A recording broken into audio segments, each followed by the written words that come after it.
Hi everyone, my name is Mariana Dindi San Pedro.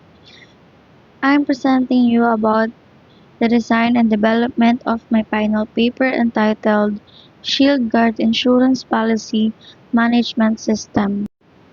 So, introduction naman tayo. Alam naman natin na napakalaki ng papel ng insurance pagdating sa pagbibigay ng financial protection laban sa mga hindi inaasahang sakuna at panganib. Pero sa kabila nito, marami pa rin kumpanya ang gumagamit ng manual o semi-automated system.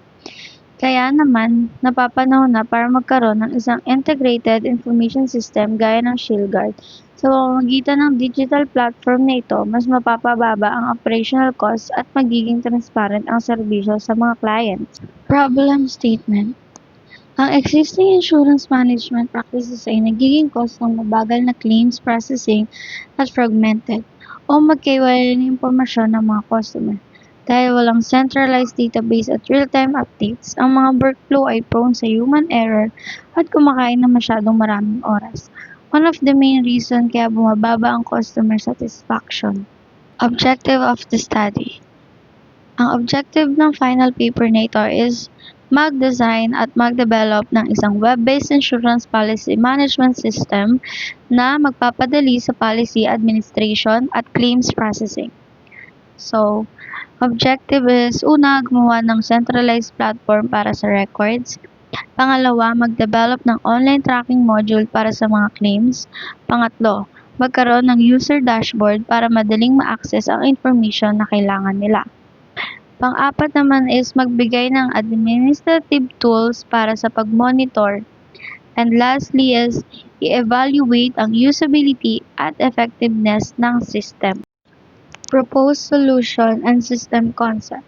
Ang ShieldGuard ay isang web-based system kung saan pinagsama-sama ko ang iba't ibang features sa isang platform lamang.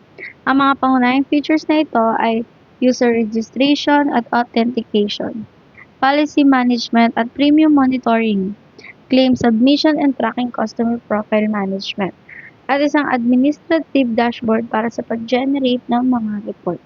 Para sa overview ng final paper ko, ang insurance industry ay patuloy na nahaharap sa mga problema pagdating sa pag-manage ng policy record, claim processing at customer information.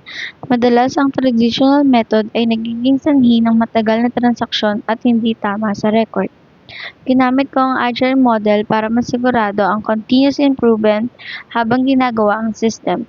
Ang main goal ko dito ay mapataas ang operational efficiency, mapabuti ang customer satisfaction, at palakasin ang data security. Scope and limitations. So, ang scope ng project na ito is kasama dito yung user accounts, policy management, claims tracking, at report generation para sa admin. Pero meron din mga limitation ang system na ito, katulad ng isa lamang siyang web-based implementation, meaning excluded o hindi kasama ang online payment integration, walang mobile application version, at hindi rin siya connected sa kahit anong third-party insurance providers. Scope and limitations. So, ang scope ng project na ito is kasama dito yung user accounts, policy management, claims tracking, at report generation para sa admin.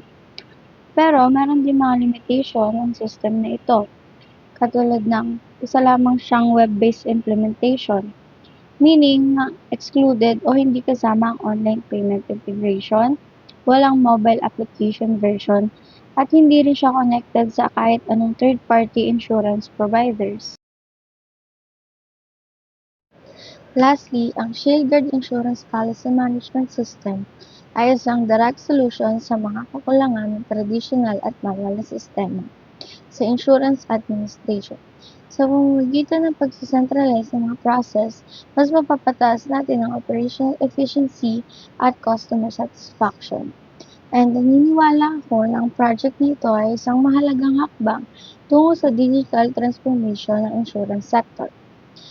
At doon lamang po nagtatapos ang aking presentation. Maraming salamat po.